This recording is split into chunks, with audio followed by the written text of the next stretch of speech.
दर्शक हो नमस्कार, शुभ सायंकाळ. आज 23 जुलै रोजी सायंकाळी 6 वाजताची उजनी अपडेट आपण या व्हिडिओच्या माध्यमातून पाहणार आहोत.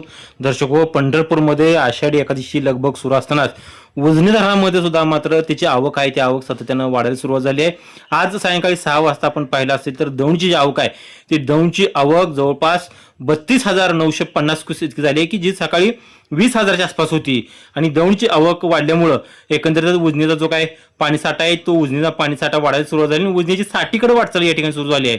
उजनीचा टक्केवारीमध्ये जर साठा पाहिला तर तो 56.94% इतका झाला असून उपयुक्त पाणीसाठा हा 30.51 टीएम झाला असून एकूण पाणीसाठा हा 94.17 टीएम झाला आहे. त्याच पद्धतीनं जो काय उजनी धरणातून वीज निर्मितीसाठी विसर्ग सोडण्यात येत होता तो 1600 क्युसेक एवढा सुरू आहे. आणि उजनीतून भीमा नदीमध्ये जो काय सोडण्यात येतो विसर्ग तो मात्र बंद करण्यात आला आहे. त्याच पद्धतीनं सिनामाड्यासाठी 280 क्युसेकचा सुरू आहे, दहेगावसाठी 90 क्युसेक सुरू आहे, बोगद्यासाठी 900 क्युसेक सुरू आहे आणि मुख्य म्हणजे जे काही मेन कॅनॉल आहेत त्यासाठी 2000 क्युसेकचा विसर्ग या ठिकाणी सुरू आहे. आणि सगळ्यात महत्त्वाची अपडेट म्हणजे सायंकाळी 5 अपडेटनुसार वीर धरणामधून सुद्धा या ठिकाणी जे पाणी आहे ते पाणी या ठिकाणी सोडण्यात येते. त्याचा विसर्ग हा 4,637 क्युसेक्स इतका असून वीर धरण जे आहे ते वीर धरण 98.21% इतकं भरलंय.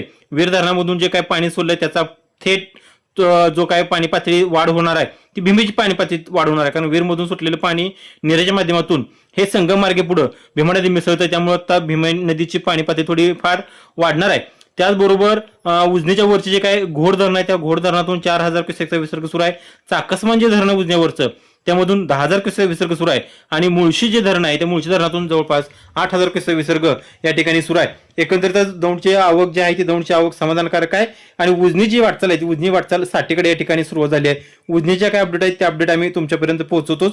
थोडक्यात फक्त पंढरपूर आषाढी एकादशी थोडं कव्हरेज असल्यामुळं आपल्याला उजनी अपडेट द्यायला थोडा उशीर होतोय, त्यामुळे आम्ही तुमची दिलगिरी व्यक्त करतोय. तर पण महत्त्वाचे अपडेट असेल तर सुद्धा आम्ही तुमच्यापर्यंत त्या अपडेट पोहोचवण्यासाठी नक्की प्रयत्न करू.